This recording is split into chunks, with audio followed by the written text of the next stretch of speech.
Mais rentrons maintenant plus avant sur les trois leviers de richesse humaine, de ressources financières et de partenariat stratégique pour bien comprendre la diversité des leviers qui peuvent être actionnés. Commençons donc par les richesses humaines. Les acteurs, actions et alliances d'intérêt général peuvent animer une diversité de profils. Rappelons qu'en France, nous avons 11 millions de bénévoles dans nos associations, qu'il y a 1 850 000 salariés dans les structures d'intérêt général, 145 000 jeunes en service civique et qu'aujourd'hui, 7% des entreprises mobilisent du mécénat de compétences à mettre à disposition des projets d'intérêt général.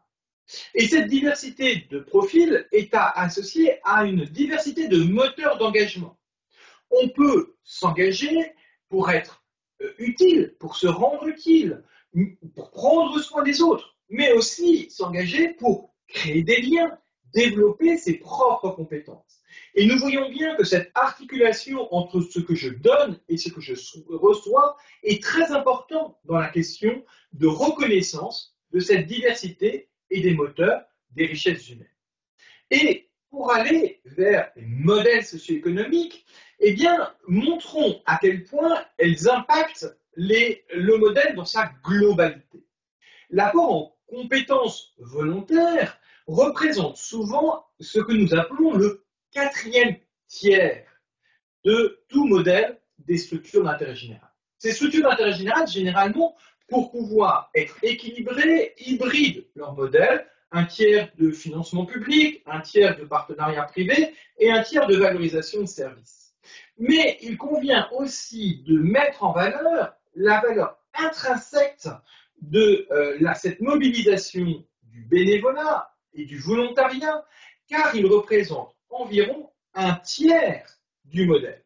Et c'est bien ce point-là qui est important parce que c'est richesse humaine sans lequel rien ne peut se faire dans une action ou un acteur d'intérêt général, a aussi un impact extrêmement fort sur le deuxième levier, sur celui des ressources financières. Et donc, prendre en considération la valeur de ces richesses humaines avant d'aborder celle des ressources financières est particulièrement important. Nous vous invitons à vous référer à la fiche pratique à retrouver dans l'étape 2 du parcours découverte qualifier son modèle socio-économique sur trajectoire socio-économique. Vous y découvrirez la richesse et la diversité de ces richesses humaines et cette fameuse règle des 4 tiers pour valoriser les contributions indispensables de l'engagement à tout projet d'intérêt général.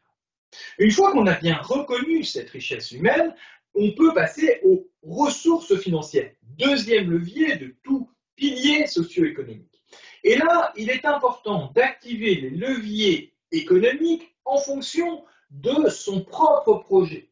Et vous voyez dans le schéma sur votre droite la diversité des formes que cela peut prendre. Diversité dans la baisse des coûts, l'optimisation des coûts, les coûts évités ou la mutualisation de moyens, mais aussi et surtout dans l'augmentation des revenus. Cotisations, subventions publiques, revenus d'activité et diversification des fonds privés sont autant de capacités qui peuvent être levées au service d'un projet.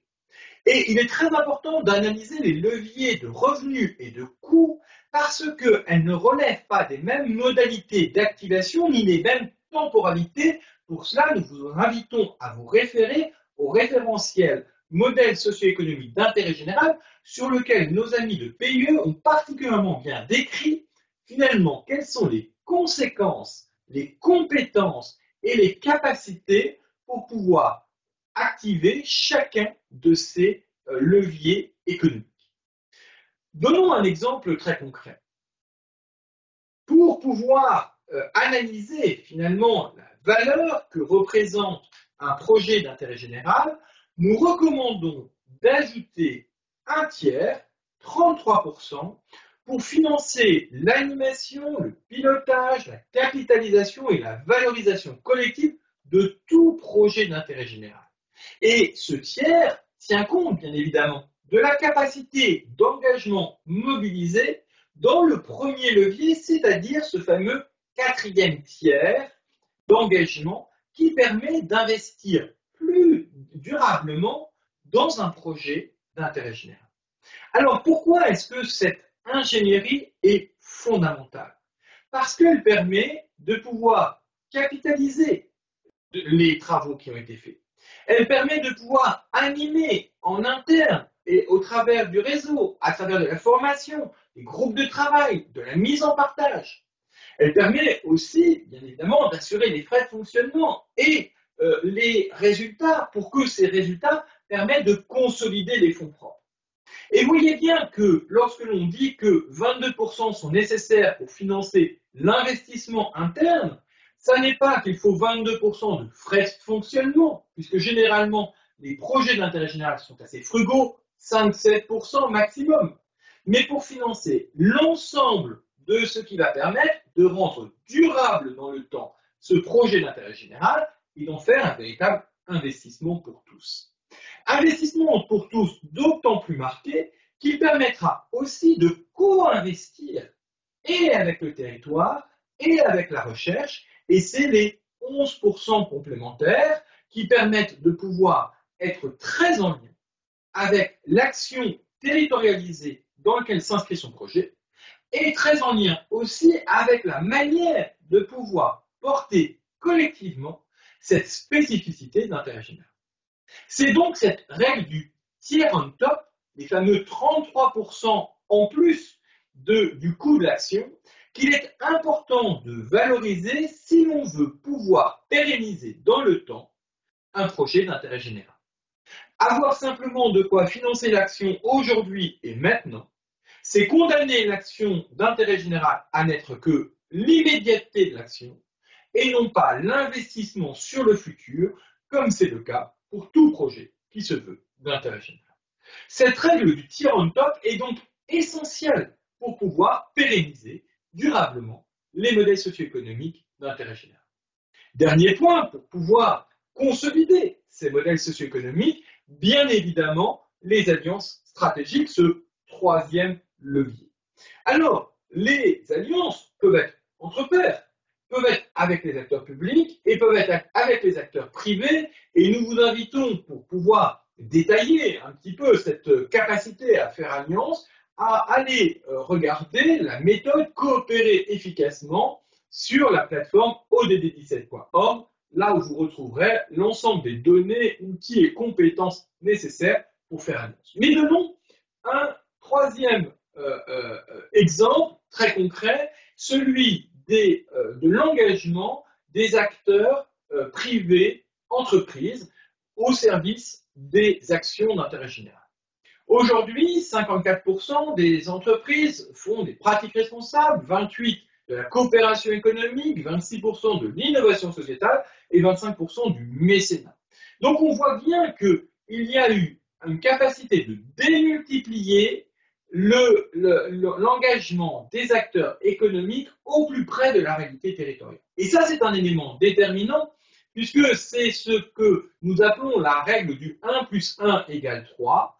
Aujourd'hui, il ne s'agit plus pas simplement d'être dans un contrat-échange. Qu'est-ce que tu me donnes? Qu'est-ce que je te donne pour pouvoir agir et au service de l'intérêt général? Il s'agit d'inventer ensemble la façon dont chacun va pouvoir répondre aux défis d'un territoire. Et ça, c'est ce qui fait en sorte qu'entre 2015 et 2022, nous sommes passés de 36% des entreprises à 57% des entreprises qui pratiquent ce type de partenariat d'intérêt général.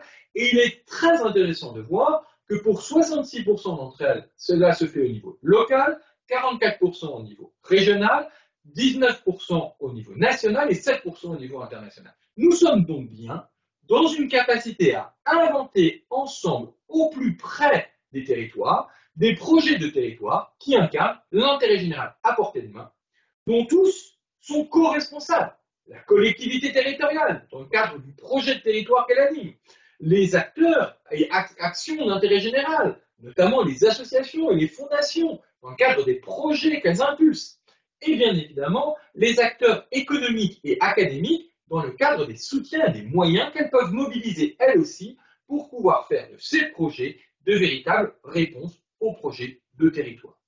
Et c'est bien dans ce cadre-là que l'on voit l'importance de remettre en perspective les trois dimensions que nous avons vues tout à l'heure et dans dimensions temporelles. La performance nous permet d'avoir une capacité à transformer nos modèles socio-économiques dans les 18 mois pour chacun des acteurs concernés.